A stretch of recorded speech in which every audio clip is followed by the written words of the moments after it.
Crittenton Hospital Medical Center has been a cornerstone for this community's health needs for over 40 years.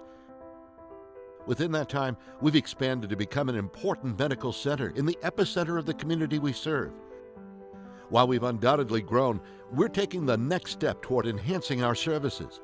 Right now, we're embarking on the Crittenton Cornerstone campaign, a fundraising effort developed to help Crittenton grow once again.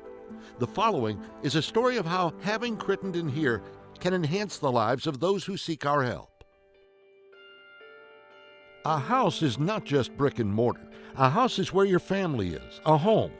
Last April, the Cameron family of Oxford, Michigan lost their home in a powerful fire that left only charred ruins behind. Gwendolyn, Frank, and their 4 children, Francis, Abigail, Natalie, and Spencer, lived through that dark night, one of the most horrifying of their lives. But it was their belief in the value of family that helped the Camerons make it through that trying time. And another family, the Crittenton Hospital family, that helped them get back on their feet following that tragic event. And I went to sleep not expecting anything to happen. And then I woke up. My room was already filled with smoke. There was a big crash, and then Spencer was yelling in a very unusual voice. It didn't even sound human. It sounded like somebody yelling underwater.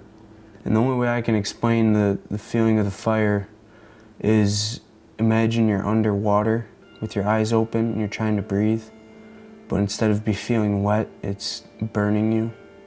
Spencer was experiencing carbon monoxide poisoning, a common result of toxic smoke replacing the oxygen in the house and the oxygen in his lungs.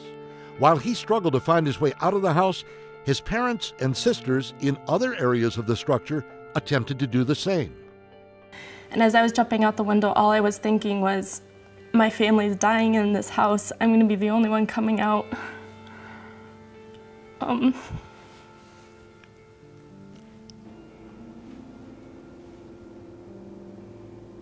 I thought for sure that Natalie and Spencer were dead. It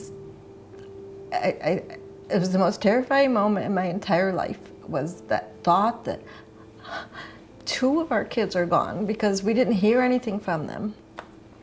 So when I saw them, it was unreal. Natalie and I were grieving over the fact that we lost our house, we lost the dog, but kind of feeling really happy that we're all okay. Because we had no idea, because Spencer got up and walked. He was in really bad shape. When he got into the ambulance I was in, he collapsed. And the paramedics were excellent. At this point, I was basically dying, is what was happening. My lungs it was just slowly closing up, and you don't feel it. You don't know what's going on. They asked us, we got in there, said, what hospital would you like to go to? We said Crittenton.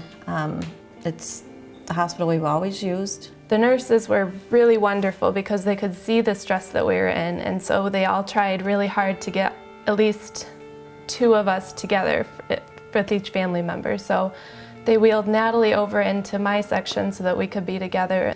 And then Spencer at that point had been rushed to ICU. He was intubated as an emergency because his throat was closing. They were just very aware the whole time that it wasn't just our medical needs that needed attention. The social worker came in and asked what I needed, and I said, can you sing to me? And she said, what song? And I was writing at this point. I had a ventilator. And I asked her to sing Amazing Grace.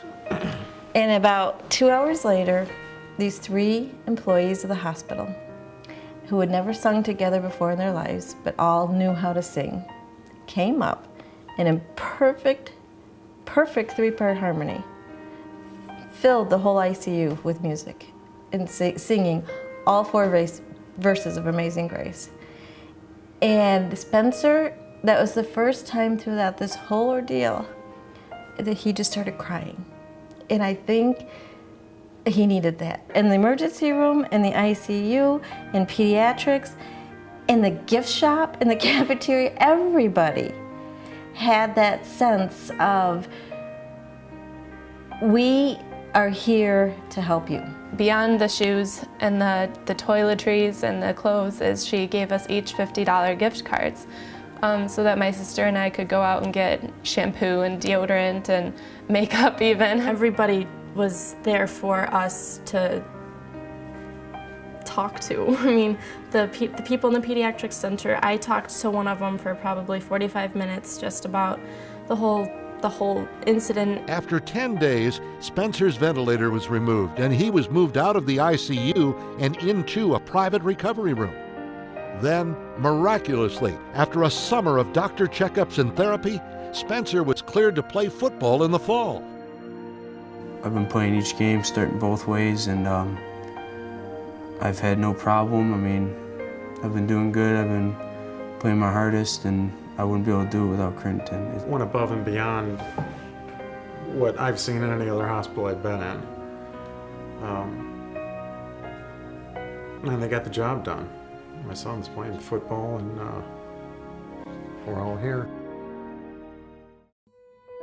You've seen some stories about the activities of the people here at Crittenton Hospital and how the community has benefited.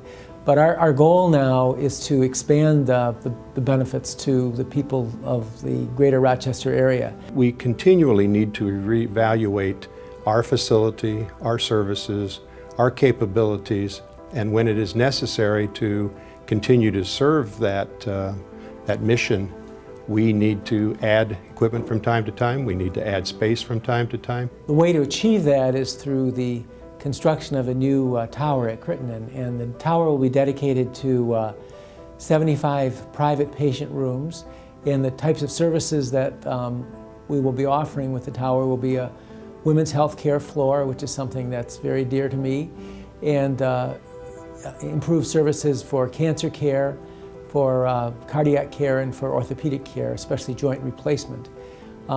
Additionally, the tower will have an area for education and expand the services that we offer now for resident physician education and also for nursing education. We've never asked for any funds from the community before. Something that's worthwhile is going to be hard. It's going to be difficult.